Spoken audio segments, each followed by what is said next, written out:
Yo, what's up, people? Quick civics lesson, or actually a test. What day is it today? Come on, people. Memorial Day? Jesus Christ. It is. Maybe they were right. Maybe my community really is a hotbed for white supremacy. You people fucking disgust me. Today is the 1 century anniversary.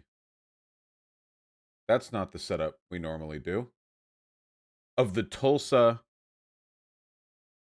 race riot, or the burning of Black Wall Street.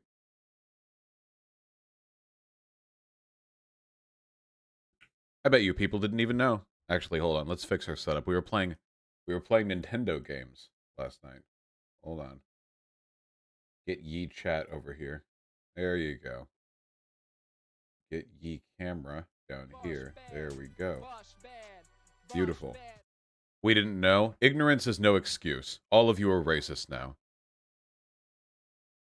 Bet you didn't either till you saw Twitter or something. Actually, I don't see anybody talking about it on Twitter, which is a bit interesting. I don't know. It's a largely okay. Be honest. Who here has no idea what the Tulsa race riot is?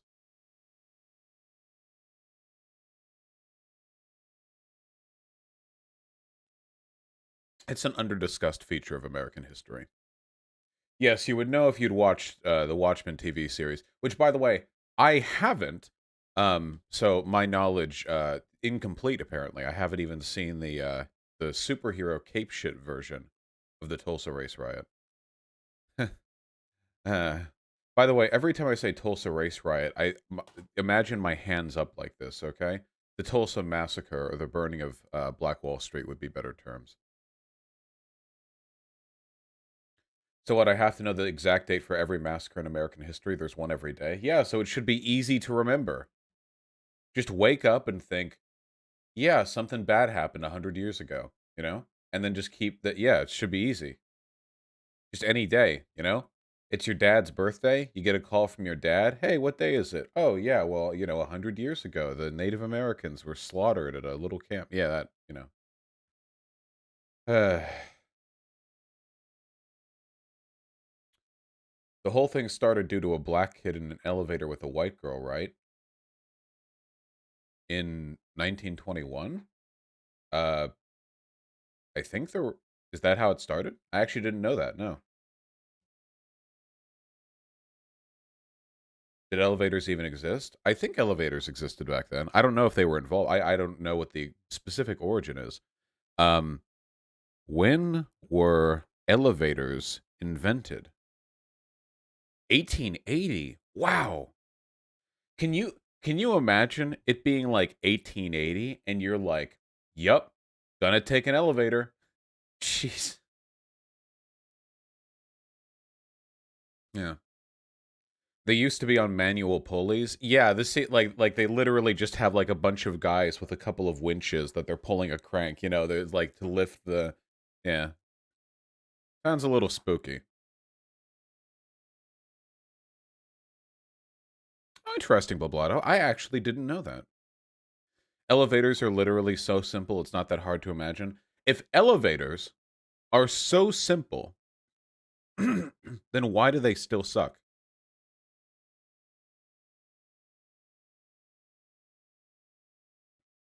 They've been around for over 100 years and they still shake like shit. Like, anytime you go into an old building, like, you've all been in a rickety elevator before, right? Ding! That shit? You'd think we would have mastered this by now. Because they're old, Vosh? I mean, if they're so simple. Yeah, the Humboldt elevators. Jesus. It's been 500 years since the printing press, and printers still suck. The printing press wasn't printers. Those aren't the same technology. They just have the same root word of print in them. The elevators we're referring to are the same technology.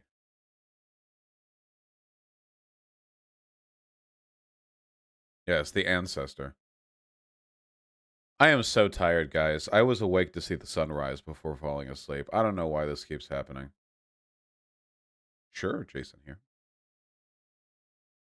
You know that even though elevators have two cables, it only needs one. The second is to make people feel safe. I don't care. Why are they so jumpy? Why they gotta bounce like that?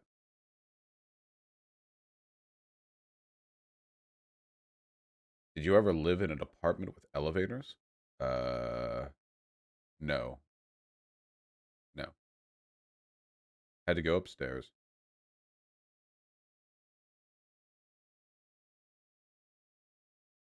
Microwaves like haven't changed at all. Why are we talking about this?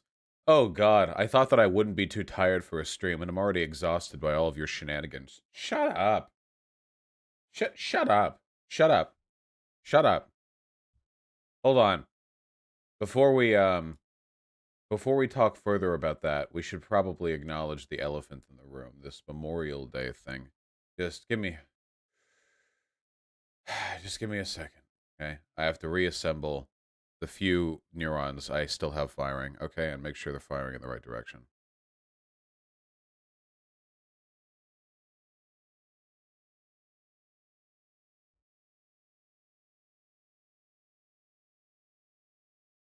Did you know that most people attribute the origins of Memorial Day to black Civil War soldiers, former slaves, honoring those fallen who died in the war to, well, secure their freedoms? And that took place, I think, back in 85, 65. It, was, it ended in a 5. And a couple years after that, Memorial Day ended up really kicking off. It became a federal holiday. 65? That sounds about right, yeah. 85 is too late after the Civil War. I have mixed feelings on Memorial Day. I actually have mixed feelings on pretty much every holiday that's meant to celebrate the armed forces because I have conflicting feelings on this. First of all, I reject something that is widely accepted in many progressive and leftist circles, the idea that like all soldiers are bad, like bad people.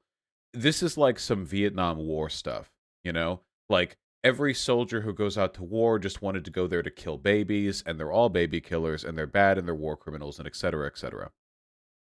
It is true that a disproportionate number of soldiers come from upper middle class, like suburban families, you know? There's a stereotype that all the soldiers, they're all just poor people who desperately need to go to college and that's why they sign up. Actually, a lot of people who go to the military are like these these pent up like my daddy was a soldier and people respected him and it's my job to carry on the family, like that kind of thing, you know what I mean? It turns out that yeah, it turns out that honor baiting is actually a really effective way of getting people of socioeconomic privilege to go ahead and risk their lives for, well, nothing, basically. This mantra, like soldiers protect our freedom, how many times has this actually happened? You know, America's been in a lot of wars. I'm sure that if I went back through them, I could think of a couple that were decently justified. Um, we warred with Canada once. We should have conquered all of Canada. Um, that should have happened. I defend the premises of the Revolutionary War. Obviously, with regards to World War II, you know, I don't like Nazis, so I guess we have that. For the most part, though, the idea that soldiers protect our freedom is this is an idea that is held by very naive people. It's just not how geopolitics really works. The only people who need militaries to defend themselves are countries that don't have other mechanisms for self defense. Do you think it's America's military that keeps us safe? Do you think it's our armed forces that defends this country? No. It's our economy. It's our money. That's what keeps this country safe. God, no. That's what does it for us. More so than anything else. Oh, the nuclear blanket also does a lot for that. But fundamentally, the best way to keep other countries from attacking you is to make sure that their economies would collapse if anything bad happened to us. That's the same case with China, too. You think a China and America are going to go to war? God, no. Even if somehow we could instantly conquer the other country, like China could do it to us or we could do it to them, we would collapse our own economies doing so.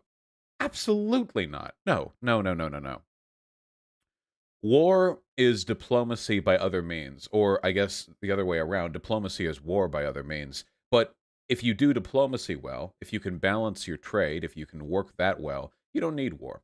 So why do we have the largest military on Earth by a huge, huge, huge, huge margin? Well, I mean, part of it is because we do the whole world police thing, you know? The military bases we have all around the world help keep people in line, and they reinforce our military hegemony, which makes it easier for us to enforce our business interests. Also, there are companies in America that make an unbelievable amount of money selling us weapons. So, that's nice, I guess. Does it serve to protect us? Well, I mean, we probably couldn't have no military, you know. If we got rid of all of our nukes and all of our military, then eventually the Canadian Mounties, they would start to trickle southward, and we would eventually fall to their, you know, their maple onslaught. So we probably need something. But in terms of like wars of aggression, Afghanistan, Iraq, no, come on. We're not protecting ourselves. You really think like the Taliban or Al Qaeda that they were capable of constructing weapons that could ever hit the domestic United States? Like like under any circumstances. Do you have any idea how hard it is to build an air force or an intercontinental ballistic missile? No. So we're not really talking about a threat of a military attack on United States soil. We talk in abstracts. We defend ourselves against terror, you know, the war on terror. But terrorism, at least not in that case, isn't really conducted flat out by states. Certainly not by Iraq and Afghanistan. It would have been easier to attribute all of that to Saudi Arabia, but we have a good relationship with Saudi Arabia, so we don't want to blame them for that. Lamau ISIS showing up on the shores of Chesapeake Bay was totally realistic. What are you talking about, Vosh? What's the name of that? Red Dawn? What was that awful, awful movie? You know what I mean? I swear to God, that movie convinced millions of Americans that at any moment they could wake up. Yeah, and just like America is just under attack, you know what I mean? We still do the Red Dawn thing. I swear if you listen to fear-mongering politicians, the way they talk about ISIS or the way they talk about this or that, it's like one day you'll wake up and the entire East Coast will already have been taken over, you know? Like what one day, you know, you wake up the caliphate already stretches from Maine to Florida, marching westward, you know? It's like, jeez. God. We do love our fear-mongering, don't we? That's how they get a lot of people to enlist too, you know? God, I remember the propaganda right after 9/11. Do you all remember? Some of you have to be old enough. The stuff right after 9/11 was wild. Freedom fries? Freedom fries. Because the French wouldn't join us in our invasion of Iraq. Freedom fries. Seriously. The whole country went insane.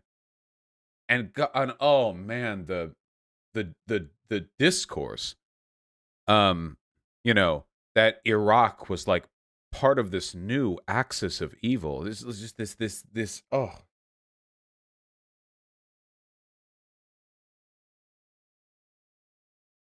look, there are a lot of good people in the military who enlist, who are who have been indoctrinated into believing um, a very inaccurate version of America, a very inaccurate version of geopolitics, a very inaccurate version of the world that we live in. And I think you can be a good person and sign up because of that. Like if you're looking to analyze a person's intent, a person's like moral intent, their worth, and you legitimately believe that you're defending freedom enlisting, I mean, I don't think that makes what you're doing good, but Can I personally impugn you for that? Should I spit in your face? No, no, I don't think so. But with all that being said, in spite of my general unwillingness to be like super antagonistic towards soldiers, um, I don't like Memorial Day. I don't like Veterans Day either, and I don't like what's it, Armed Forces Day? That's the existing military personnel. I don't like any of these holidays, and the reason why is because they're predominantly celebrated by people who despise soldiers. There is a creature in the United States, okay, and their name is a politician. It's a very insidious type of parasitic creature. And there is nothing on earth more contemptuous of armed forces personnel than a politician. When I think of a soldier, even one I disagree with, even a conservative, whatever, I think of a person. But to a politician, a soldier is a tool that is to be expended in favor of political capital. That essentially every soldier is like a little what would you call it? What's that dish that Gordon Ramsay likes, You have the steak and then you have the bacon and then you have the bread around it. Come on. Beef Wellington, that's it. Every soldier is like a beef Wellington, okay? All right? And the bread and bacon, that's the soldier, all right? And the meat inside, that's a lot of money. Oh, mushroom, not bacon. My apologies. That's a lot of money. All right. And what these politicians do, they take a soldier, something they have the power to do. They take a soldier and they just stuff him full of money, hundreds of thousands, millions, and they throw them somewhere else in the world to gain political favor domestically. There has not been a time in recent history, thank you so much, where the future of America has actually relied on our military involvement in a foreign country. But it makes some politicians look very, very good to send people off to die in favor of some abstract, uh, well, the war on terror. Christ, it makes fun of itself. These holidays like Memorial Day, holidays like Vets Day, all they do, principally, is they throw the curtain over the reality of the situation. They give everyone an opportunity to do a big old show and to speak sweet words to the graves of soldiers and to ignore the broader reasons why they are. You want to celebrate fallen soldiers? All right, make it so they stop falling. If you actually care about veterans, then why do we bother with holidays when we don't even fund the medical associations that are supposed to provide them care after they come back from a war? It's all virtue signaling shit. It's completely disingenuous. And the people who celebrate Memorial Day most fervently are the people with the worst attitudes towards soldiers, okay? Let me tell you who's pro-soldier, okay? Some hippie anti-war type. That's a pro-soldier type. Nothing's more pro-soldier than ending the war, okay? And let me tell you has the least pro-soldier, the most anti-soldier person in this country is a chest-thumping, war hawk, warmongering Republican who thinks that signing up and going off to die in some desert somewhere else on the other side of the world is a testament to the love that you have for the abstract socio-political concept that is the country you live in. That's anti-soldier, okay?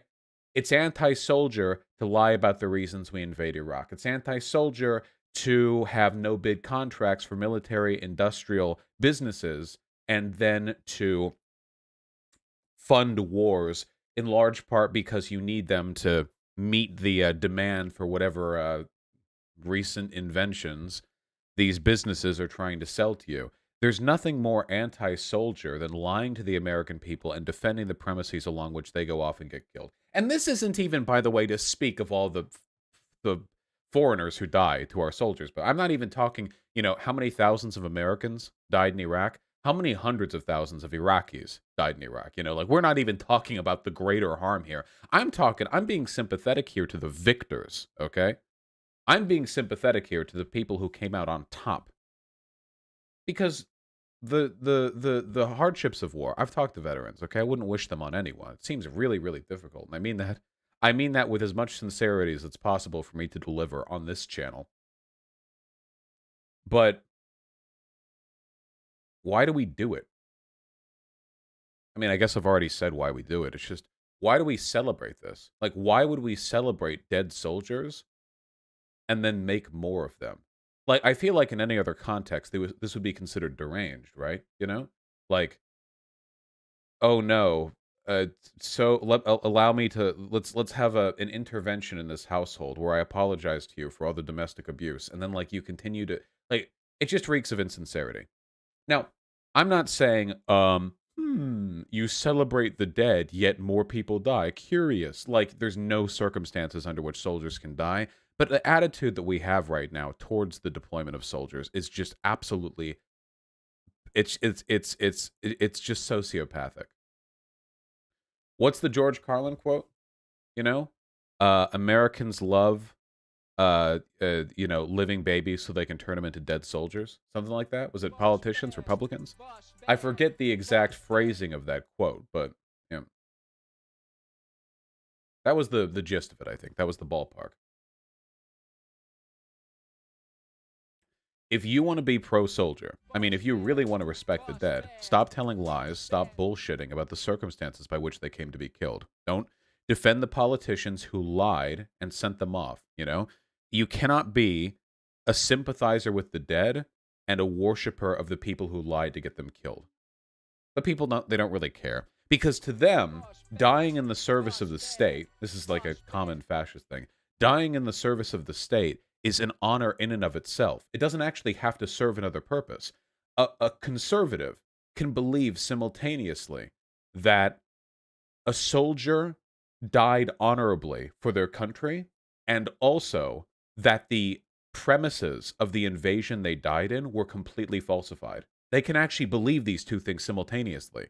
That actually, the reason soldiers are deployed, the reasons why soldiers die, it's not to serve some broader purpose. It's not to protect anyone. It's part of the theater. It's part of what you do. You die for honor and you die for your country.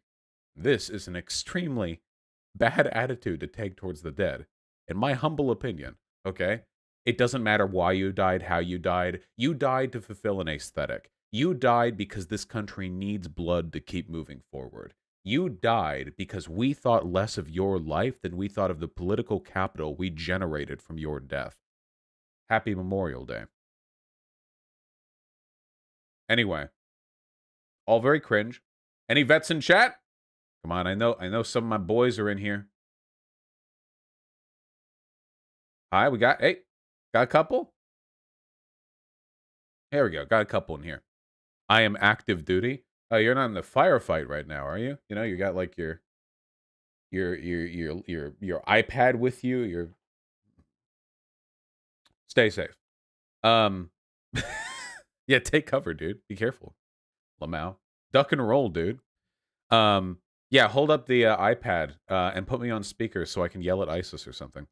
Boss bad. Boss bad. Boss bad. God. Anyway, in all seriousness, love you all very much. Sure, it's been very rough out there. Eventually, one day, all of you are technically going to meet the criteria of Memorial Day because eventually we're all going to die of old age. But until then, I hope you'll join me in agreeing that the best thing we can do for soldiers, living or dead, is to stop propping up and supporting and celebrating the institutions that get them killed for no reason. We all in agreement of that? All right, I'm happy. I'm happy we're in agreement of that at least. Yeah, get me to debate ISIS. That would be incredible content, by the way. Okay, if we could actually get, would that violate TOS? I wonder. Do you think there's Twitch TOS against having people who are part of an active terrorist organization? I feel like I'd probably flag some problems with that one. But man, that would be really good content, you know? Just do YouTube. Well, I mean, we also don't have an ISIS, agent. It could be seen as a violation of the Patriot Act, actually. Oh, yeah. Oh, shit. We do the debate. I crush them with facts and logic. You know, I own them epically. And then afterwards, I do the standard love you, buddy. And then I get arrested for treason because I'm providing aid and abetting the enemy. Oh, God. All right. Well, maybe let's not do that, okay? Maybe not.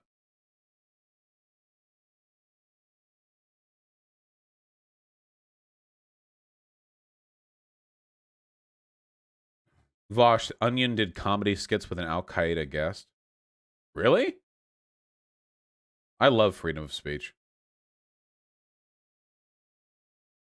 Do you think Whitest Kids You Know? Oh, that he was an actor? Okay, that makes more sense to me. Yeah, I don't think you can get a real terrorist guy to you know what I really wish I could play? Do you guys remember the Whitest Kids You Know sketch with Osama bin Laden and the game show?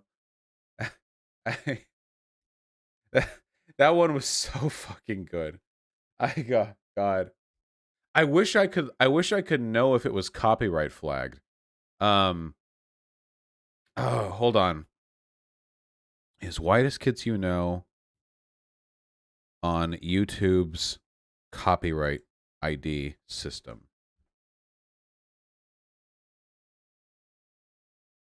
No. I don't know if there's a way to know this. Yeah, I don't know if there's a way to find this out. Yeah. They play it on Twitch all the time. Yeah, it's just YouTube. YouTube does this, you know. Don't they have a note in the description if something is copyright? No. How cool would that be, though? Wouldn't that be awesome if the content of YouTube videos in the description would say if it was copyright flagged? Oh my god, that would be so cool. Instead of me just having to guess whether or not they uploaded it. They have that for you. Well, you can assume that basically any music is going to be added to the copyright system, but I mean videos, you know? Some videos, like for example, All Gas No Breaks, after it got acquired by that their managing company, I think they started with managing company, but they were copyright flagged. I almost got a strike because of that.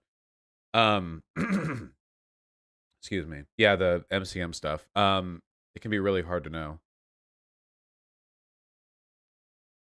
Just have to put fair use, don't flag the description. 5head. Do you believe copyright law should be more flexible? What are your views on it? Copyright law is giga-cucked. That's my opinion, okay? Yeah, I saw that, boys. Remember, by the way, what is the purpose of copyright law? The purpose of copyright law is just to ensure that artists of a particular piece of media can continue to make money off of their intellectual property for some time after its production. And that's a good idea. If you're like a little independent artist and you make a really cool art design, you know, I think that you should be able to sell that art design and not have it immediately stolen by other corporations that have like a better infrastructure for producing merchandise with that design on it. I think that's good. The problem is intellectual property just isn't done for these purposes anymore. It just doesn't do it's not for individual like artists anymore. At this point, copyright law protections extend so far into the future that they are guaranteed to last after the death of the author. After the death of the author. So now this is entirely a corporate, you know, entirely a corporate thing. Yeah, death of the author plus 70 years. Excuse me. Not to mention the abstraction with which we talk about this stuff. I mean, like, what does it mean to violate copyright law? The fair use? Are we being too civil? Are we being too lax? Are we being too strict, etc.? Yeah. Is the segment over? Well, what we're saying right now is not going into the Memorial Day segment. And the rights are often in a limbo. Abigail Thorne tried to legally license a Bowie song and it took her months. Yeah. God.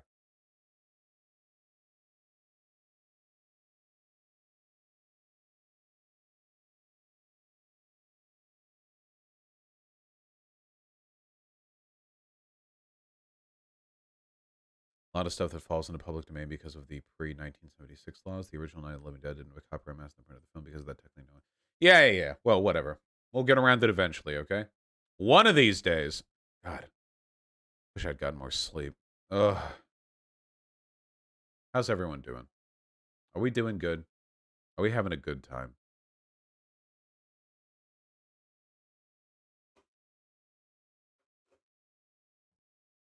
Yeah, I'm sleepy. Toss a coin to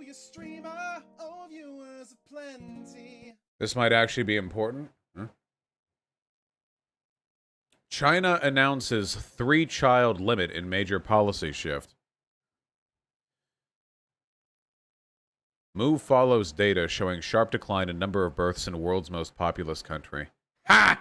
It's not going to work.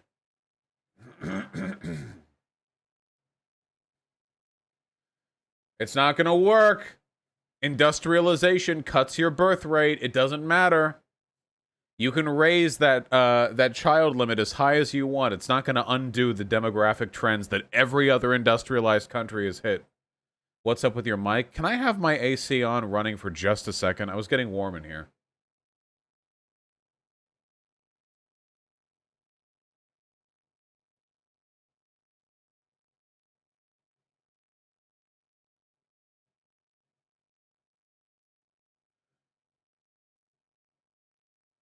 I did not finish Kirby last night.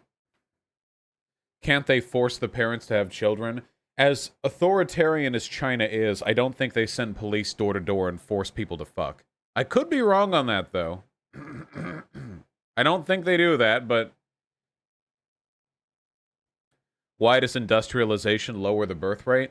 Because advanced medical technology means that children are way more likely to survive their first 5 years, meaning you don't need as many of them because you know they're all going to survive, basically. Additionally, people working industrialized jobs, like, salaried or wage jobs, take away significant chunks of their day and make it difficult to maintain the parenting of, a bunch of kids. Additionally, industrialized countries tend to have people concentrated into cities. Cities have people live in relatively small houses or apartments where it's harder to take care of a bunch of kids. In rural areas where you live on a farm, it's way easier to have 8 kids, but not if you live in not if you live in Beijing, There are a bunch of reasons why industrialization tends to cut birth rates significantly.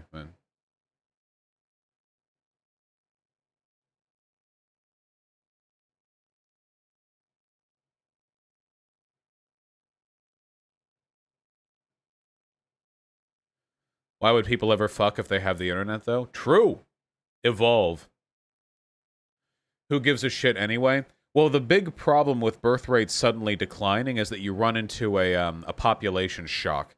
This is one of the things that's happening right now with the baby boomers. When you have a big spike in population and that spike tapers off, you reach a point where a disproportionately small number of young people have to support a very large number of old people. You know? How do we fix that? Boomer gladiatorial arenas to thin the herd a little bit so they don't drain Social Security as much. No, the actual solution is immigration.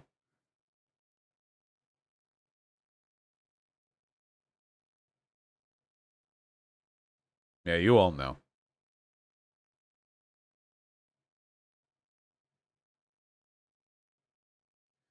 Get a new mic, bro. There are layers of static over your voice. Fine, I'll turn the AC off. It was just warm. I just wanted to have the AC on for a second, but now it's off. Okay? There. It's off now. Now it's just my voice. Okay? Ugh.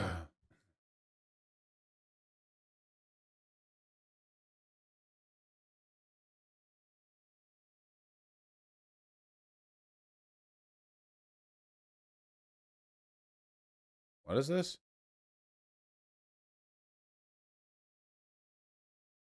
Chew having a tag. Hold on. UNICEF report says pornography not always harmful to children. UN agency is again immersed in controversy for a recent report suggesting there's no conclusive evidence that children exposed to pornography are harmed. UNICEF says any efforts to block children from accessing pornography online may infringe on their human rights. UNICEF based this claim on an expansive interpretation of the International Covenant on Civil and Political Rights. Okay. And then somebody has a couple bullet points here that explain the article fully. First of all, children is defined as anyone under 18. The rights it talks about are the rights to specifically older children to have access to information. In a lot of places, comprehensive sex education may technically qualify as porn. Okay, that makes sense, yeah. Um, I imagine that in many places, like, depending on their obscenity laws, they would be like, "Oh, learning about, like, LGBT people, this is, like, obscene pornography or something." So cutting out porn would probably also be an effort to cut that out. Also, if there are arguments, like, I don't think if you're 17 and you see, like, tits online, your brain breaks or anything. Yeah, I don't know.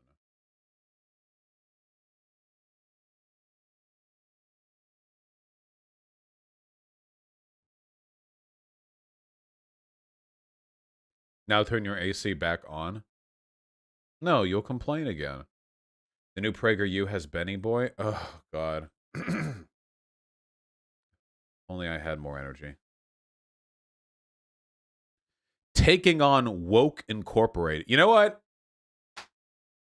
You know what?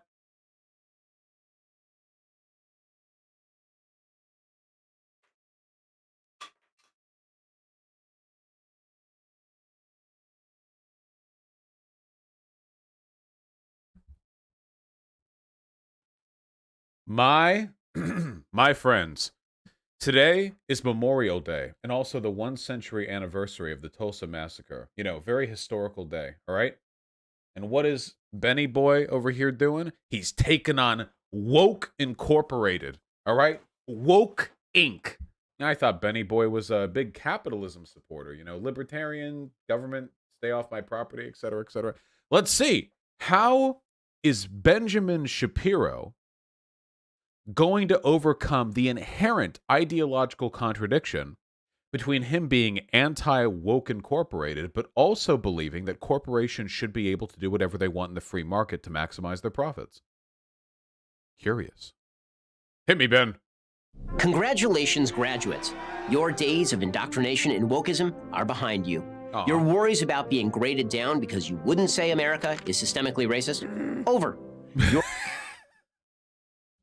I wish I lived in the world these people love to talk about, man. I went to like a super progressive school that was filled with former hippie like college professors and a bunch of like SJW students, and at no point in any of the classes I took on sociology did anyone get graded down because they didn't say America was oppressive. This just doesn't happen. Um Also, how many people in college are in humanities courses?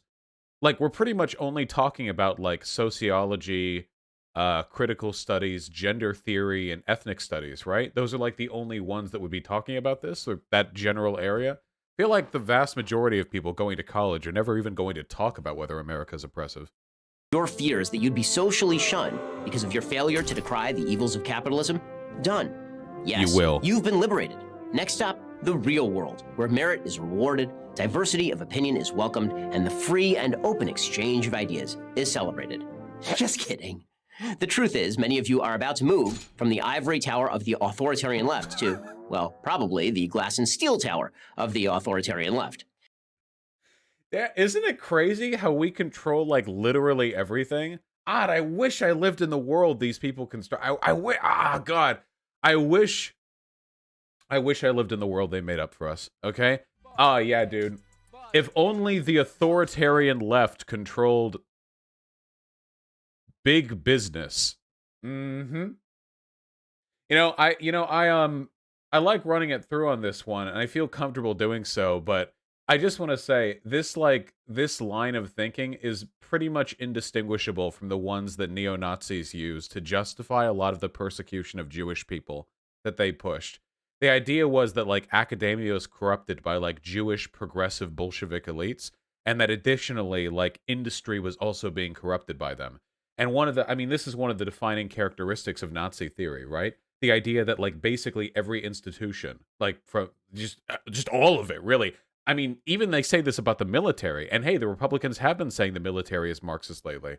Who was that person who said that? They said the military was it was Tim Pool. Tim Pool said the military had gone full woke because they had like a diversity office. Yeah, Ted Cruz said it too. Yeah. This where every institution is far left. What institution isn't far left? And question, if we're in charge of everything, why do you all still exist?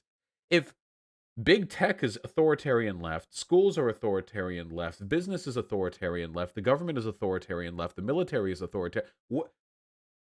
How are we still having this conversation? You'd think it would have been settled by now. Today's business behemoths have also become bastions of woke thought. Ooh. Terrified of discrimination lawsuits and all the time, money, and bad PR, they bend to every woke diktat that blows through their HR departments. Corporations spend millions on useless diversity compliance officers. Useless diversity compliance officers. Do you think that's what they call them, by the way? Like, you're walking down the hall of Woke Inc., and they're like, that you have to like tip your hat to the diversity compliance officer.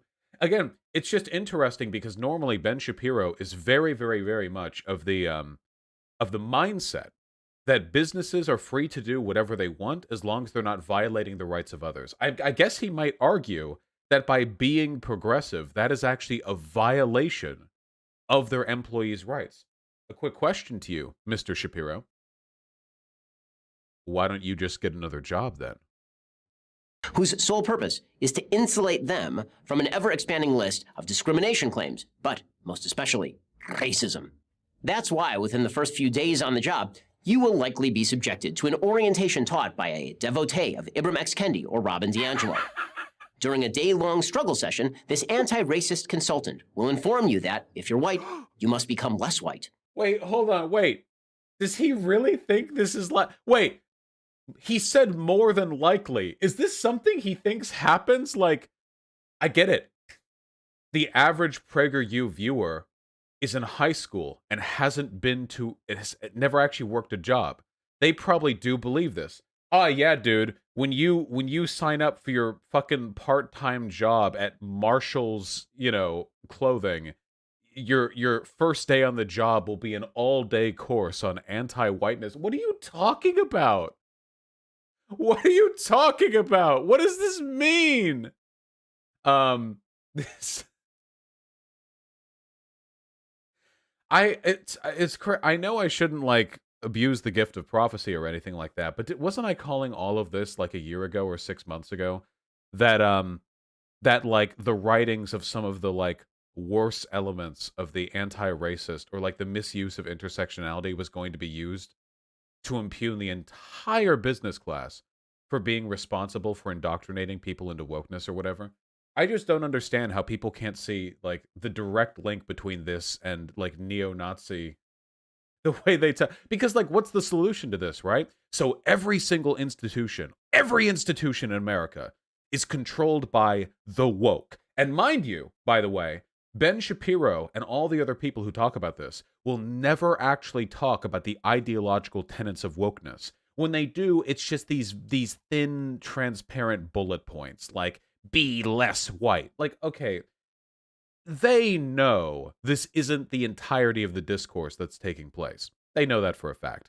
The reason they boil it down to something like this is because they want wokeness to register in the minds of their audience the same way a cult would. No actual ideas to grapple with, no actual worldview or perception, no analysis, no education, nothing.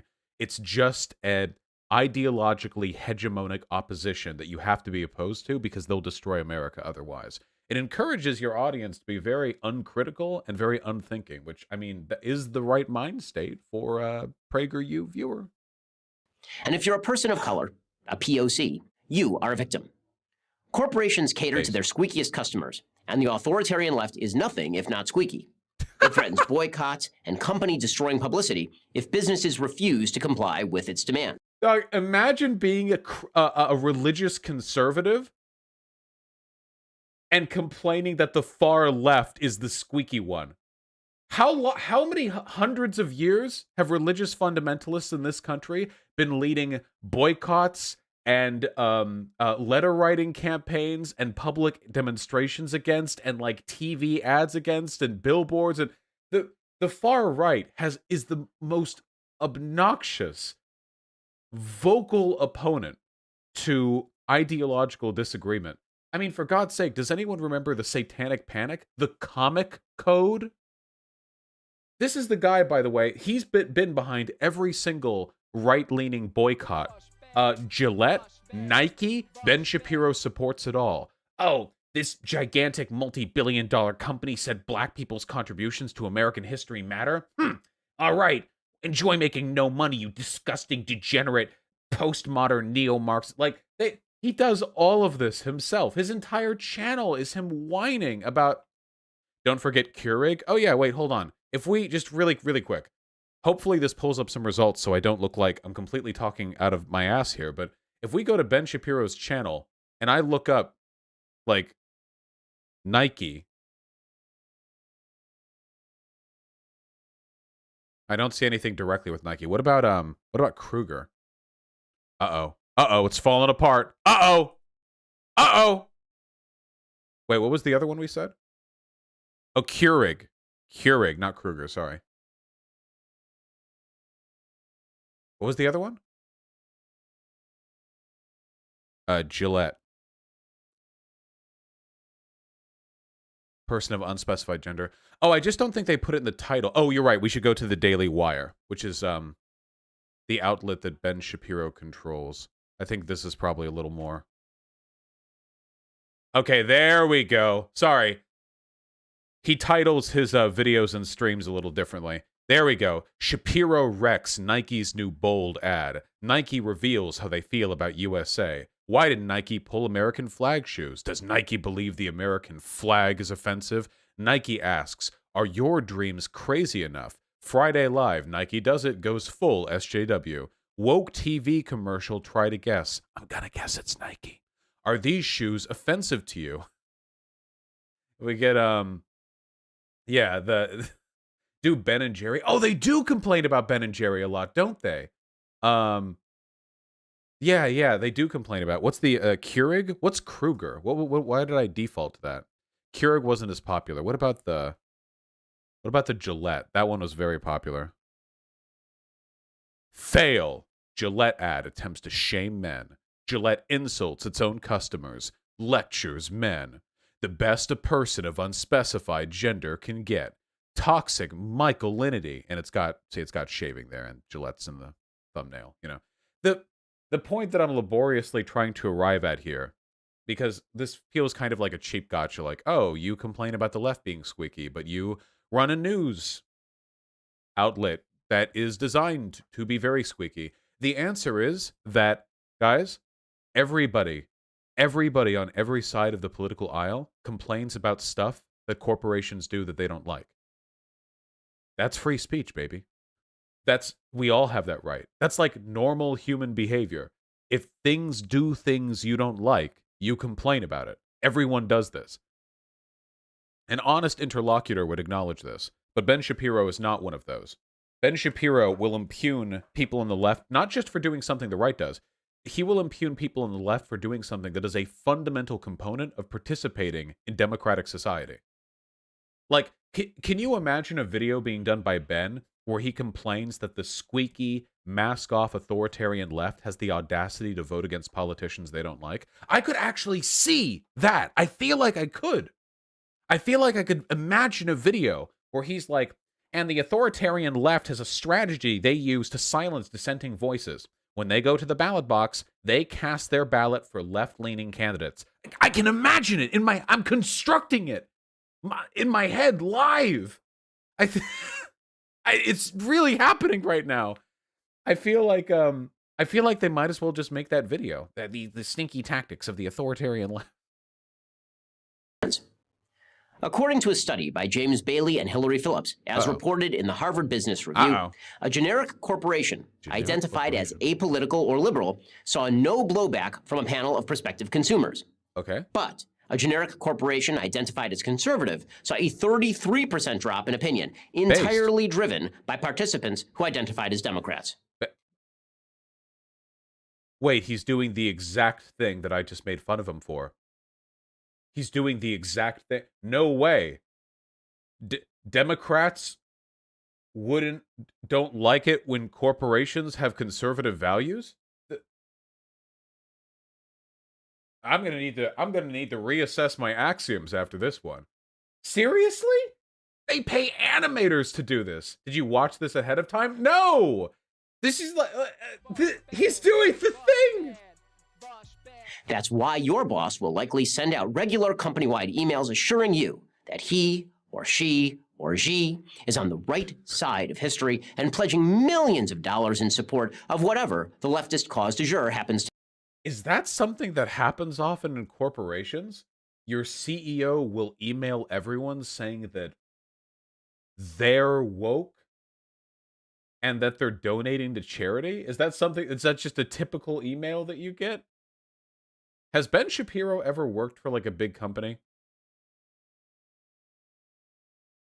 I genuinely don't know. I know he bombed in Hollywood. Only Breitbart? Yeah, I wonder. I mean, if you work at Breitbart, you probably do get emails like every single day about how the leadership hates Democrats or something. So I don't know. Be. And you'll be forced to echo these messages or seek employment elsewhere. Corporations, above all, are risk averse and controversy averse. Damn. Well, sounds like you can just get a job elsewhere. Keep in mind, the positions that he wants you to echo are being anti-racist. So yeah, you can get a job elsewhere if you don't like that. Yeah, actually. If you get an email from corporate and they're like, "Hey, we're committed to anti-racism," and you print the email out and you're like, "This is a violation of my conservative right," then yeah, I guess you can just get a job elsewhere. You know, just yeah, that's sure. This means that they are petrified of their own woke workers and cater to them in order to avoid media manufactured blowback. While apolitical staffers and conservatives may constitute the majority of employees at any company. Wait. Why is apolitical and conservative being roped together into the same group here? First of all, let's assess the let's assess the metrics, okay? Why exactly are they being roped together? Like, couldn't anyone make this argument? Like, I'm arguing with a Nazi, okay? And the Nazi's like, there aren't so many far leftists in this country. If you include apolitical people and neo-Nazis, we make up over half the country. Okay. I don't know why you're counting the apolitical people as part of the block that's meant to describe your population. Also, by the way, I'd love to see some data on this, because if we're talking about if we're assuming that workers are representative of your average American, then it would actually be about 35% of them would be conservative, about no wait, actually it would be less. I think it'd be about 28% of them would be conservative, about 35% of them would be Democrat, and the remainder would be apolitical. I think that's about the representative proportion. However, that wouldn't actually be the case in a major business. A major business is probably being operated in an office at a city, and cities are more Democrat. The population numbers are skewed heavily because of rural areas. If we're talking about places that have access to the kind of glass and steel high-rises that Ben Shapiro was using in the art earlier, it may even be more so. It's possible that a majority, like over 50% of the people at an average corporation, depending on what they do, finance might be more conservative, whereas, I don't know, marketing or advertising might be more liberal. It might be over 50%. So, yeah. So anyway, I don't know. We're just making numbers up, but the corporate heads are driven by fear of a vocal ideological minority, which is why if you offend one of your fellow employees on a message board by suggesting that there are non-sexist reasons why men outnumber women in STEM jobs. This is one of the okay, hold on. Can I ask an honest question of any Ben Shapiro fans who are watching? So Ben Shapiro is referring to a real life incident here, okay? Where a guy working at Google, for reasons that are still beyond me, sent out a mass unsolicited email to his coworkers where he talked about how men are more naturally suited to tech jobs because of a variety of inherent biological advantages. Okay? This guy woke up one morning and he was like, you know what? Anyway, the relative brain size and the skull shape of the male allows us to... This is the guy that Ben Shapiro is defending right now. What's the name of this guy? Does anyone remember his name? We can look up an article on him really quick. But, like, just to be clear, that's what Ben's defending.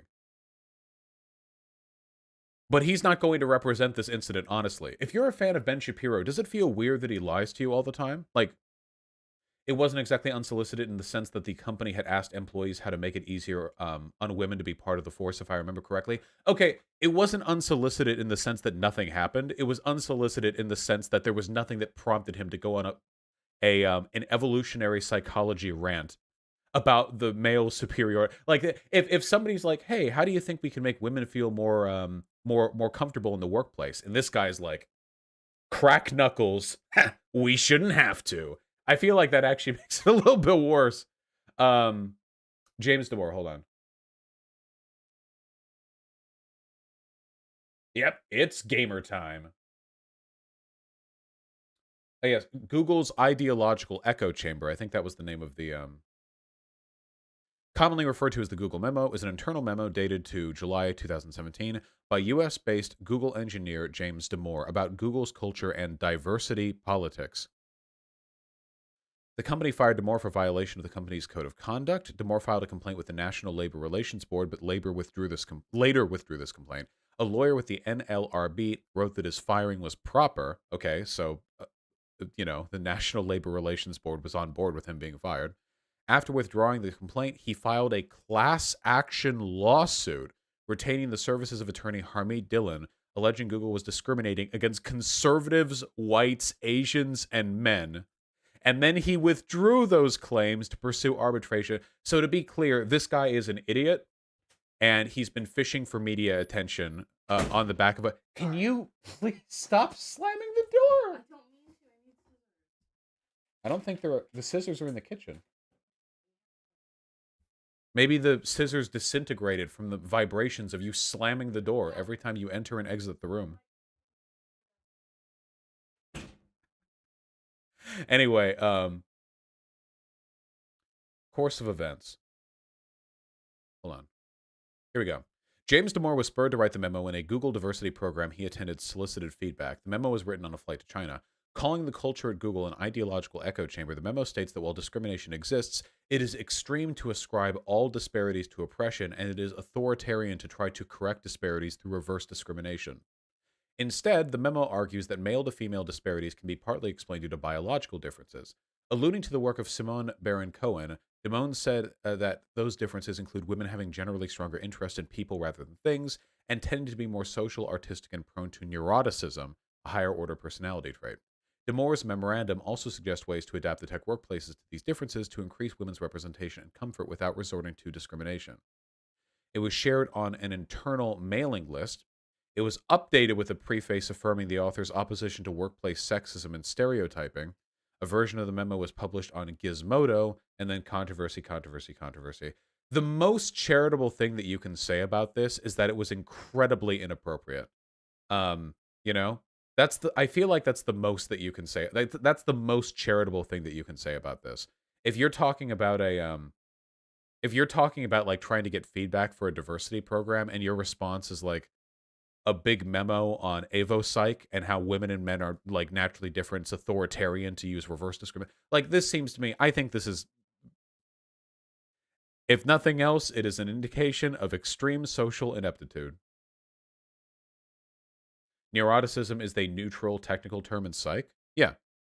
Prone to neuroticism, a higher order personality trait, a fundamental personality trait. More likely than average to be moody and to experience such feelings as anxiety, worry, fear, or anger. Yeah, like women are more emotional. That's the argument here. Anyway, yeah. So the point is, Ben Shapiro is trying to act like this guy's firing was some kind of like woke mob going after him, when not only was his firing like essentially defended by the labor board that he went to, but his behavior was pretty reprehensible. You'll be summarily fired. No! Just ask James Damore of Google. Conservatives used to believe that what happened in college stayed in college. This was a colossal mistake. Slowly but surely, college radicals have renormalized America's institutions. Let's talk about how. I really like how all the dialogue from 2015 and 2016 and 2017 about college campus radicals turned out to be completely meaningless, because as it turns out, college radicals have no real world power, and they know that, and it's hard for them to continue pinning blame on them because Berkeley hasn't had any like buildings burnt in a while. So rather than drop this talking point, they have to say like, "Oh, yeah, dude, actually that was just stage one of their plan. Now the college radicals, in just a couple of years, have completely infiltrated all of business in that time. It's like, all right. Author Nassim Nicholas Taleb discusses the process of renormalization in his book, Skin in the Game. Let's say you have a family of 4, including one daughter who only eats vegan. Okay. Mom now has a choice. She can cook 2 meals, one for the non-vegan family members and one for her daughter, or she can cook 1 meal with only vegan ingredients. She decides to cook only 1 meal. This is renormalization of the family unit, which has converted from majority non-vegan to vegan. Now, says Taleb, have the family attend a barbecue with 3 other families. The host has to make the same choice Mom did, make 1 meal or make 2. This process of renormalization, the new normal, continues until broader and broader numbers have been moved by one inflexible person. If this was the case, wouldn't everyone in America be vegan by now? Wait, this is self-evidently incorrect. I've been to barbecues. They just bring a vegan option. What? What is it? This argument that like veganism is a virus that spreads like from person to person, like every time they participate in a broader event, and then when the one vegan goes to the soup kitchen, they say, "Oh, we have to throw out all the soup now because there's milk in the soup base. We only can serve vegan soup now." And then when the one vegan went to the White House Correspondents' Dinner, all of the American electorate instantly became vegan. This is ridiculous. This doesn't happen. Why? Why would you use a hypothetical when even in the conditions of the hypothetical, things are self-evidently not happening the way you say it's going to happen? The same holds true in corporations. All it takes, according to physicist Serge Gallum, is a tipping point. A certain percentage of the population joining an inflexible movement and demanding change from a less than motivated majority. What about fundamentalist Christians? There are literally tens of millions of... Yeah, no, this guy's a physicist. This guy doesn't do sociology, by the way. I looked him up in the other monitor. What about fundamentalist Christians? There are tens of millions of them, and they've been politically active for like hundreds of years. What? So if that's the case, why isn't everything catering to their interests by now? See, there's a lie that people like Ben Shapiro like to push. They'll push it over and over and over again. Hold on. Ignore smooth-faced Kratos, please. I was doing a thing for Twitter, okay? No matter how much you get around it, okay? People over at PragerU, they want to... This is the world they want to show you. Okay? I can't ignore that. I'm sorry, you're just going to have to. All right? This is the world that they want you to believe in. All right? Are you ready for it? Are you ready to see the world they want you to believe in? They want you to believe in a world where this is the loud, angry minority group that they're fighting against. And that the rest of America is just like neutral or just trying to chill.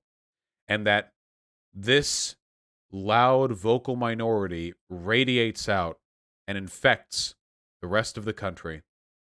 But the reality is, and this can be demonstrated through pretty much any available demographic data we have. Just any, if you look at any, really. And it's that the majority of the country is in favor of the basic progressive ideas that Ben Shapiro complains about. He is the squeaker here, I am afraid. That whether you like it or not, the majority of this country is in favor of all of the things that he's complaining about. Whether it's Black Lives Matter, whether it's anti-racism, whether it's tolerance of intersectional theory, it has been consistently demonstrated, basically any time this stuff gets tested, that, yeah, actually, the majority of the country is okay with this. Why do you think corporations appeal to those ideas? Corporations aren't going woke because they're afraid of lawsuits. Find me how many successful pro-woke, anti-racist, like, labor dispute suits there have been in America recently. Ones that are based on, like, some woke SJW iteration of anti-racist theory. You probably won't be able to find any because, as it turns out, the judges and the courts aren't, like, ruling that corporations are racist based on modern fourth-wave feminist intersectional theory. No.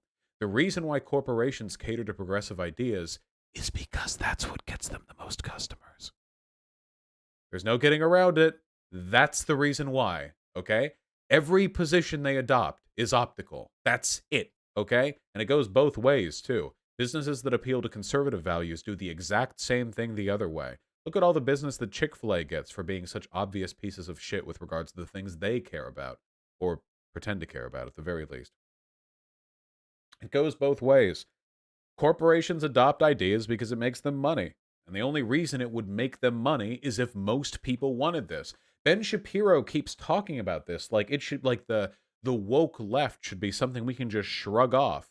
If that's the case, why haven't people done that yet? Where's this big American rejection of progressive corporations?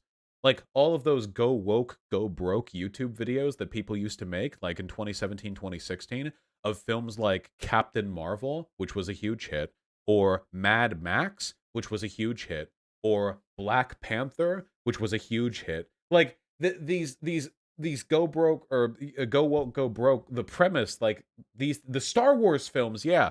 Well, the Star Wars sequel trilogy was bad, sure, but it also made mega bank. It's just this go woke, go broke thing. It's not happening. Sorry, it's go woke, get money. Okay, it's go woke, build fat stacks.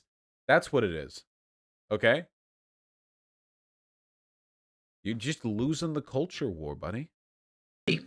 Gallum puts that number at approximately 20%. So, here's the good news. Renormalization can work in reverse, too. Here's how. Find a group of like-minded employees. Make demands that a majority of employees agree with. We want to be racist. Be inflexible and be loud. They can do that. Band together to resist the intrusions of the radical left. Donald McNeil of the New York Times lost his job because he used the N-word in describing why not to use the N-word. 150 woke staffers at the Times complained to the editors and got him canned. But there are 1,200 employees at the Times. What if even 200 of those employees had pushed back? You can lead the pushback. Then they probably still would have fired him because they were more interested in preventing public backlash. Ex-Times reporter who used a racial slur publishes a lengthy defense. Donald McNeil, who resigned... Wait, he resigned! Wait, I'm sorry, Ben, what'd you say? And got why not to use the N-word. 150 woke staffers resist the intrusions of the radical left. Donald McNeil of the New York Times lost his job because he... Lost his job. Resigned. Curious. Resigned under pressure. So, like, public backlash? How much pressure?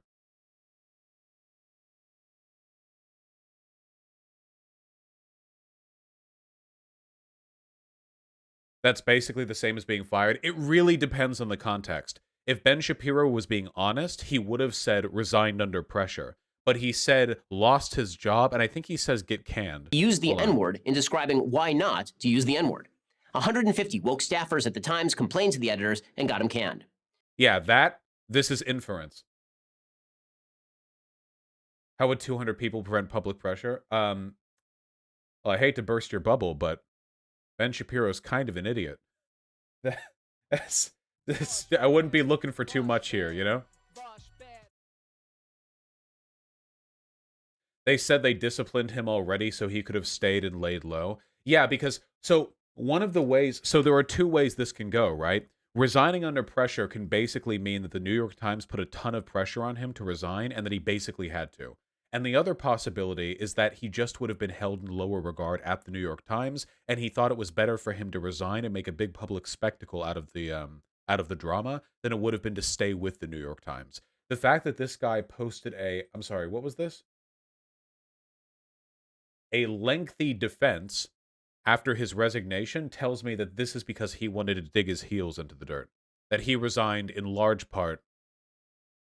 A 4-part essay often critical of Times leadership. Yeah, this to me suggests that he left willingly because he was more interested in leveraging the backlash against the New York Times than he was in staying. Of course, it's hard to tell, but Ben Shapiro's language is flagrantly dishonest. But there are 1,200 employees at the Times. What if even 200 of those employees had pushed back? You can lead the pushback. In fact, you should. You can lead the pro N-word pushback. Find a group of like-minded employees who like saying the N-word. Now, be inflexible, be loud, be stubborn. Now, that may seem like a lot to ask. Why should a CEO listen to his youngest employees? Fair question. Youngest? But here's the answer. They already do. It's 23-year-old woke staffers who are forcing these corporations to the left. It's going to take 23-year-old non-left staffers to move them back. That means being smart. It means not making dumb mistakes on social media.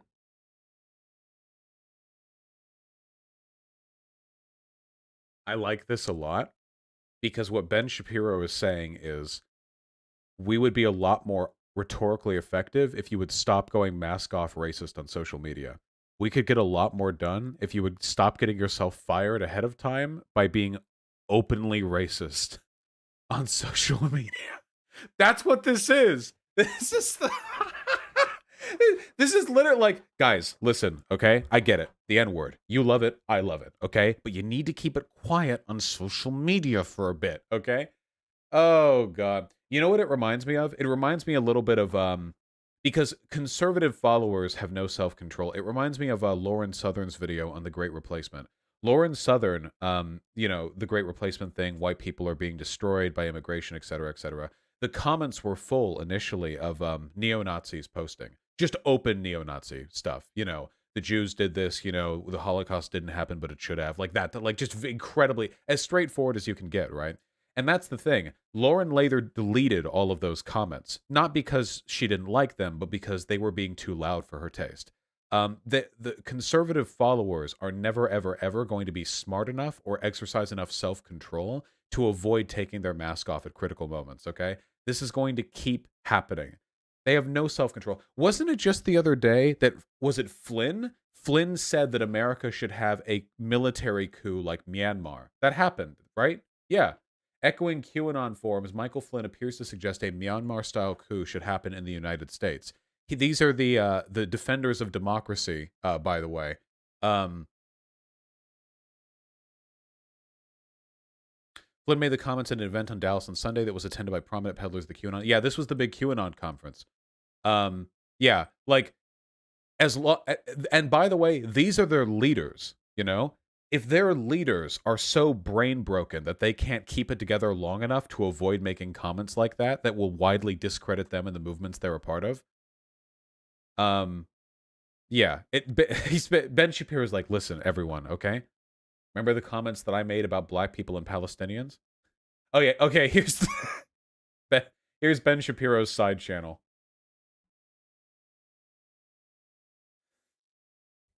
Conservatives keep the mask on, challenge impossible.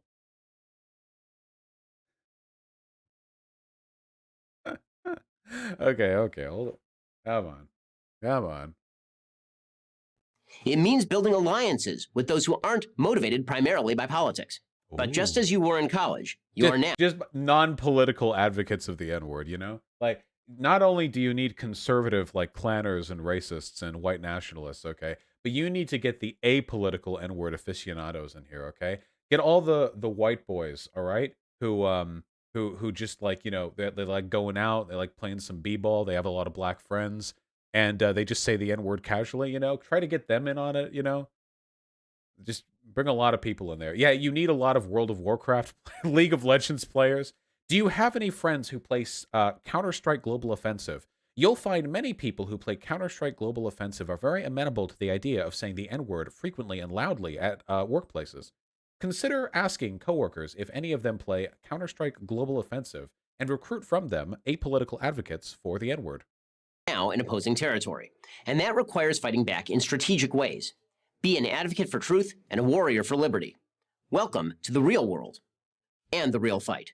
Notice how we're capping this off. Be a warrior for truth and liberty, but nothing that Ben Shapiro has done or described over the course of this video has had anything to do with either of those things. He hasn't identified an incorrect position that needs to be corrected, so truth is off the table. And in terms of liberty, he's directly advocating for people who follow him to do the exact same thing that he dislikes in his opposition. So what's the... Yeah, nothing here has any position or any... There's nothing here. I'm Ben Shapiro for Prager University. This video was made possible. That's nice to know. I love you, Ben. Ben Shapiro has no right to complain about the Times incident when he just led a hate campaign against Emily Wilder that got her fired not even a week ago. He literally pressured the AP to fire their youngest employees after only 3 weeks on the job because she was pro-Palestinian. Was Ben Shapiro behind that to an extent?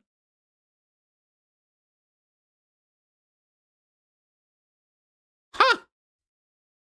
Within an hour of Fox News website, May 19th, Wilder was fired. The Stanford College Republicans responded, Emily Wilder is not a journalist. She is an unhinged Marxist, anti-Israeli agitator. We're proud that our efforts led directly to this outcome. Damn! Wow, this sure did happen immediately before. The leftist media must be held accountable, and that already happened in this case. The group gloated. They thanked those who amplified their original Twitter attack, including former Daily Wire editor Ben Shapiro. Yeah, well, there you go.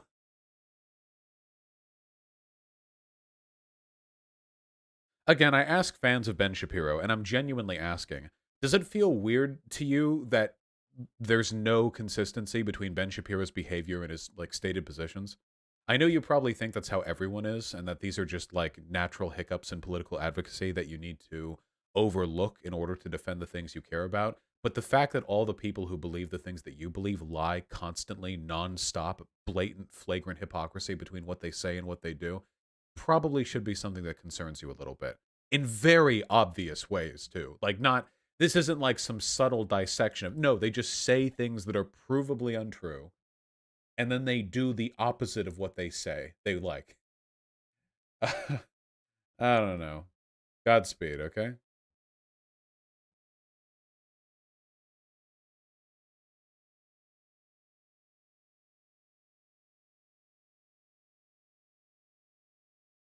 All right. Nice meme.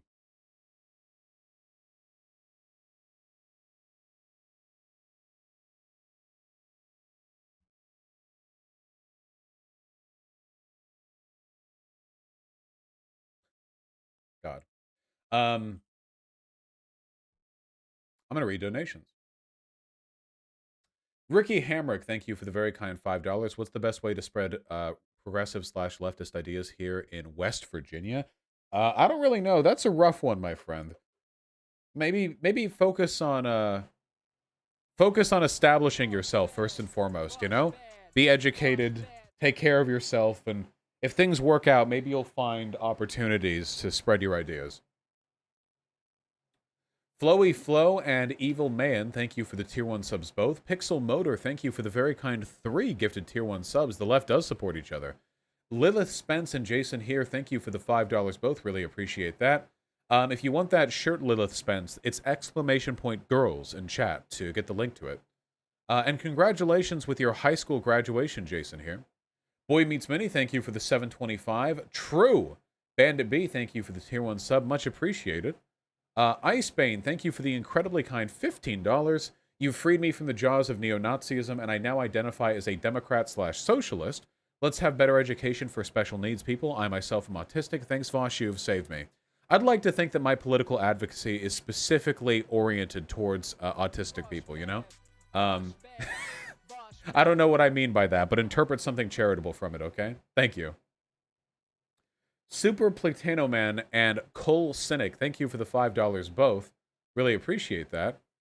Potato Lord 126 and Charu Woo, thank you for the tier 1 subs.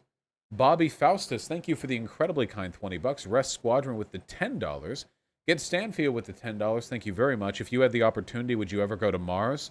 That's pretty dangerous.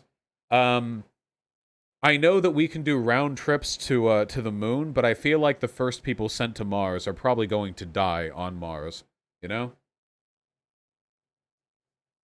Theodora and Crowley Crow, thank you for the 5 both. Really appreciate that. Of course, Theodora. Last time you said not feeling attracted to trans people isn't transphobic because of preferences. Well, hold on, wait. I said that there are features trans people have that you may not necessarily find attractive. I do think it's transphobic to not be attracted to a person just because they're trans. Like, if there's a trans woman who looks cis,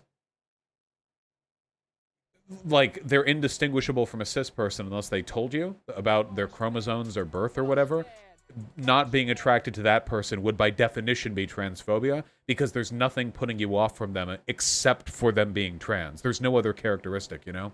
Likewise with racial preferences, it could just be you're just not attracted to some physiological features associated with some racial groups, but I think for the most part, I mean overwhelmingly so, if a person doesn't have a sexual attraction towards a given racial group, it's usually because there's some underlying bias that's affecting their perception. Slugs, thanks the 2 gifted tier 1 subs, really appreciate that.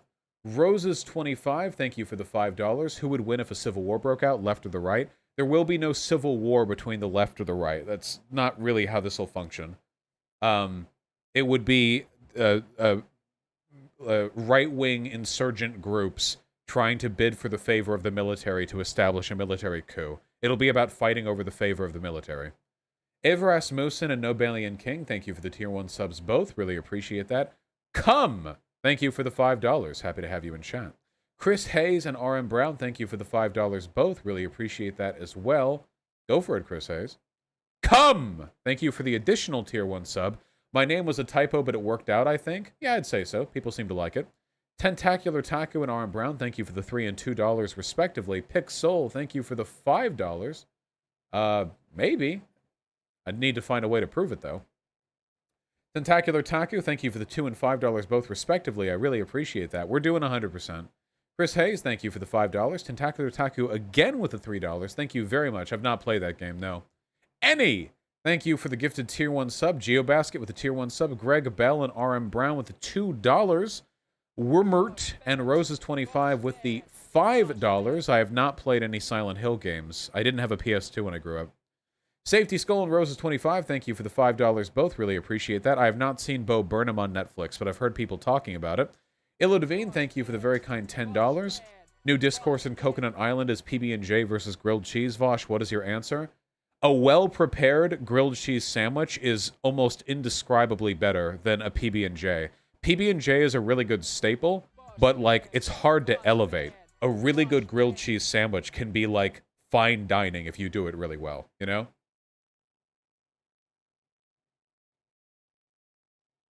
Gotcha, Vermin. Super Kiwi and Galaxy Specs, thank you for the $5 both.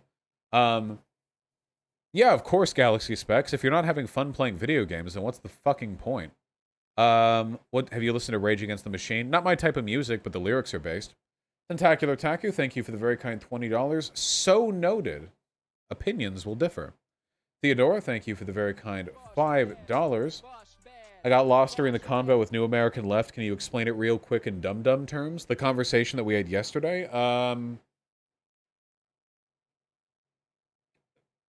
It's kind of complicated. I can talk about it more in the future, I think. Also, my memory on it isn't fresh. It's me, Mayrin, with the incredibly kind Tier 4 sub. Thank you so goddamn much. I work on USAF cargo jets and haven't felt more proud of doing my job than when Biden said we're pulling out of Afghanistan and I get to help bring guys home.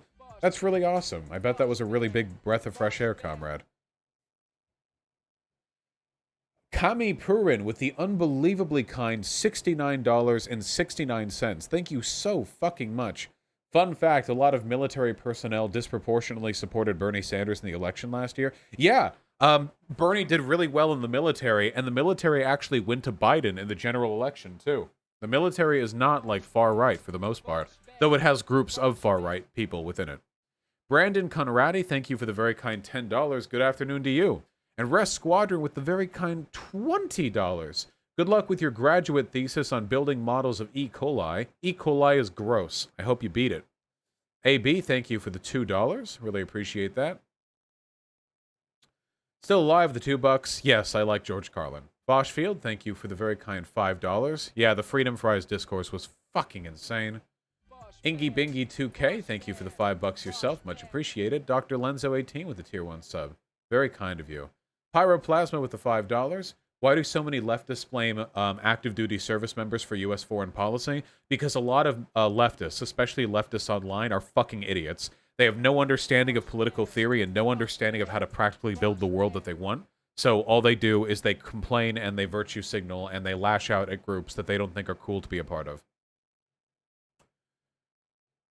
Sheena Dam, thank you for the very kind $5. True.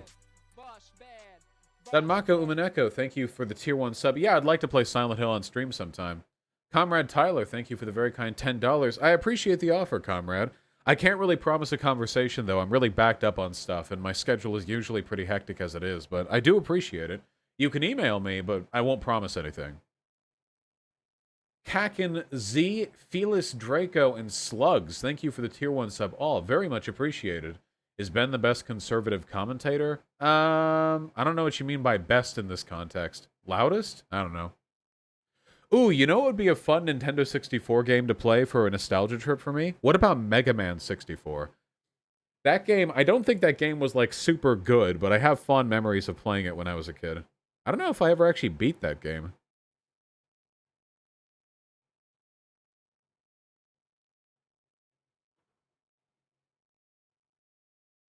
Yeah. Is that real? Yeah, look. Hold on. I have some of the songs in my head still. It's basically like a shitty 3D Mega Man that plays with like tank controls.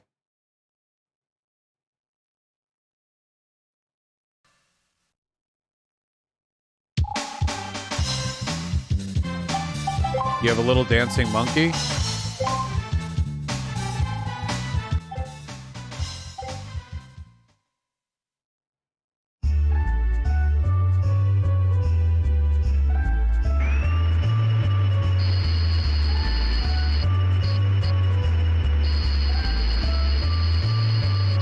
That's Mega Man Legends, you fucking idiot.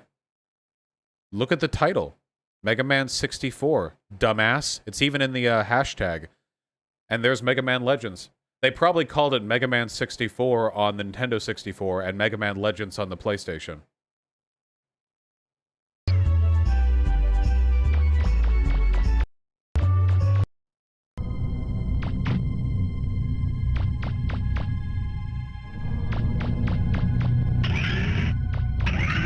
This game was so weird. This was the first Mega Man game I ever played. In a site like this, or there's a big pit in the middle, and I can't get any Proto.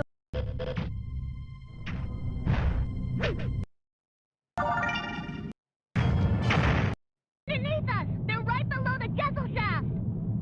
Underneath? They couldn't have. They must have discovered our weak spot.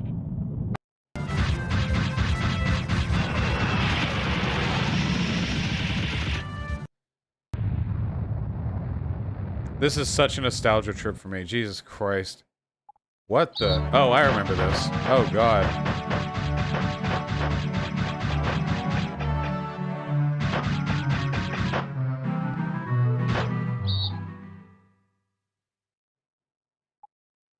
This is Mega Man Juno. Oh my God, this guy Bureaucratic fucking Law died. Class. Authorization number 8677. Requesting a reinitialization of this island systems.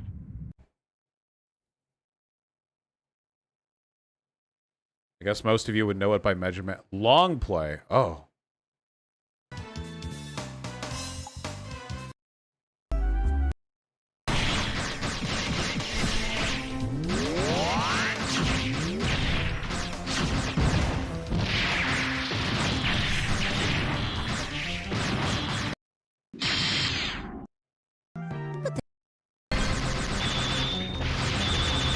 The pixels! The resolution! I can't believe this was the Nintendo 64's resolution. Look at this!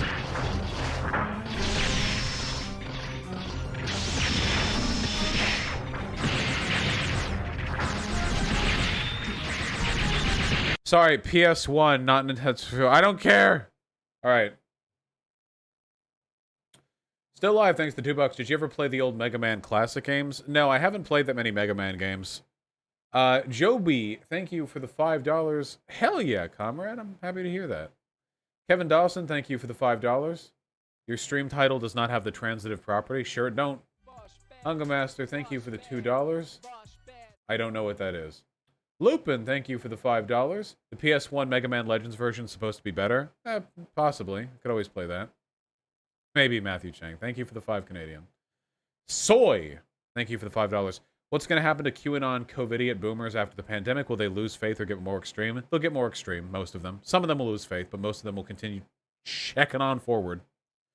Sanji Boy Dead with a very kind $20. Hi from Tinker Air Force Base. Happy Memorial Day. Hope you're all doing well out there. Thank you very much. I appreciate that.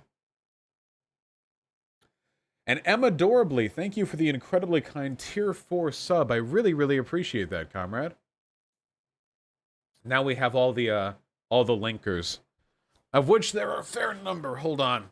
Mecha Moogle with the $5. Did you catch that U.S. secrets were exposed on flashcard sites? No. Oh, this I should look at on my own time, I think, actually. This seems a little serious, actually.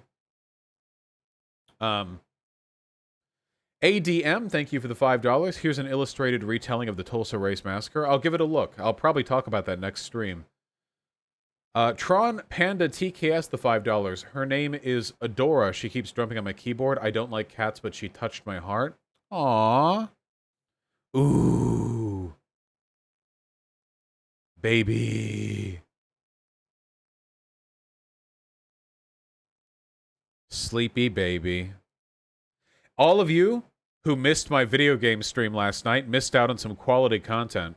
I was playing Kirby 64, and Artemy jumped up on the back of my chair and just laid on the top of it right here.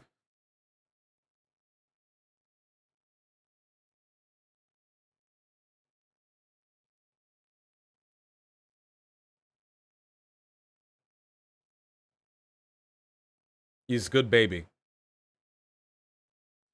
Mur46 with the incredibly kind $20. Thanks for putting me on to Queens of the Stone Age. Thought I'd share babies. Goddamn right. Ooh. Double babies. Baby pillow. I love them.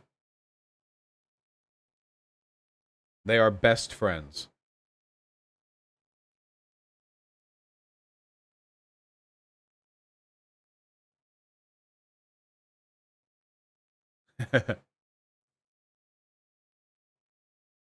Allison JPEG with a very kind $5. Hey Vosh, here's my favorite painting I've ever done. I thought you would like it. Oh.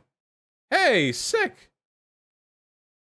The only time I ever painted a tiger was back in elementary school art class, and it looked about this good, you know? It was about this level of quality. About like this, you know? It's good.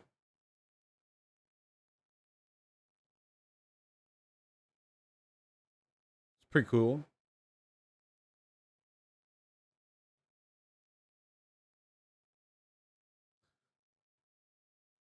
Oh, Schleppenlife, we saw your beautiful baby during the last stream, I'm pretty sure. Yeah, I remember this, the cat with the jewelry and with the unique markings. Sorry, I thank you for the $5 and the YouTube link. Nice cock, wee bowling.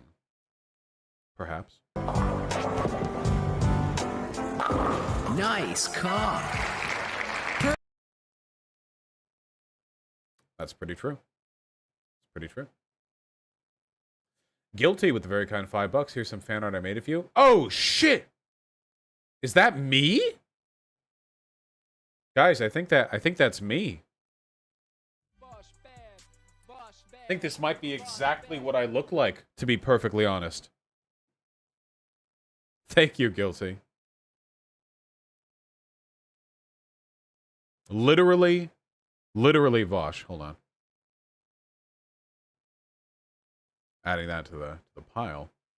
Bandit B, thank you for the very kind $10. Check out this thread I made. I'm a veteran that has struggled with my participation. I'll give it a look. Let me see. An American vet I'd like to honor today is Warrant Officer Hugh Thompson Jr., a helicopter pilot who was directly responsible for ending the 1968 My Lai massacre, while also directly saving the lives of innocent Vietnamese civilians himself. Yeah, Hugh Thompson has the biggest balls that have ever been measured on military personnel. Show stream when I sent you in DMs. Alright. Hold on.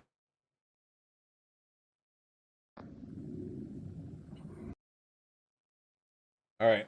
Some kind of...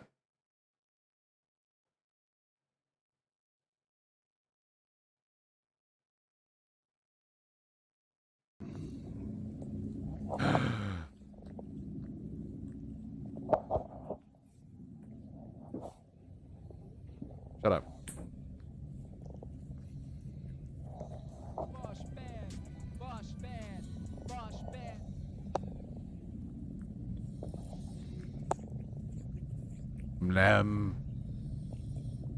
She's helping.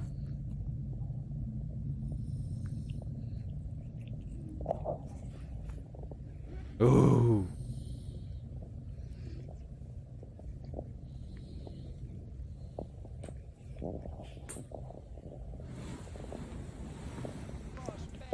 She's got her paw like grinding into his mouth.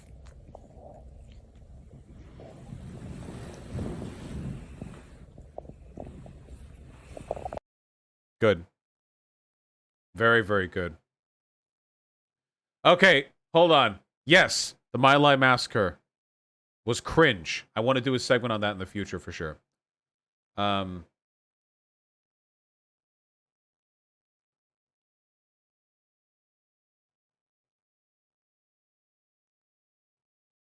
we have to end stream. We have to! Samuel Wilson 615, thank you for the very kind $5. Hanga Master, thank you for the $2 donations. A criticism of the Coconut Island analogy. Impossible.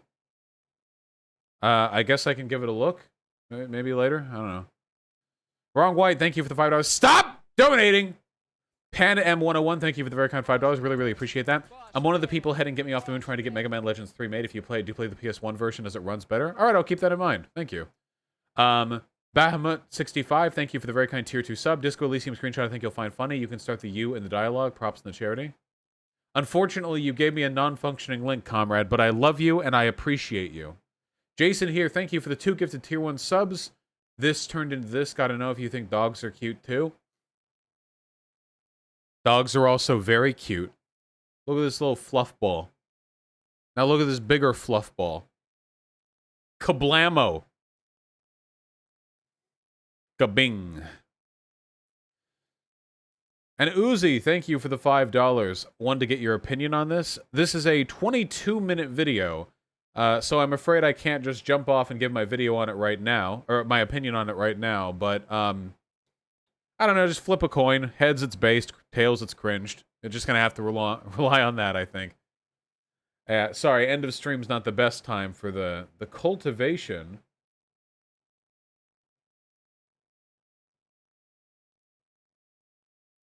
All right. Boss bad, boss bad, boss bad. It's time. Go. Raid the Surfs TV. Go. Go. Go. Go. Go. Go. More of you. More. Go. Go. Go. Go. Go. Hit 400. Come on. It's at 397. I need to see it hit 400. Go. On Twitch, I see the thing right there. Okay, just hit the 400. You just have to click. It's a little harder. It's at 399, 399. Now 399 again, 398. It varies because people are like, 400, there, go! Okay, I hit it. All right, everyone. I love you all very much. Today's a short stream just because it's a holiday. All right? I gotta go do stuff. Jonathan, you are banging my daughter. Goodbye.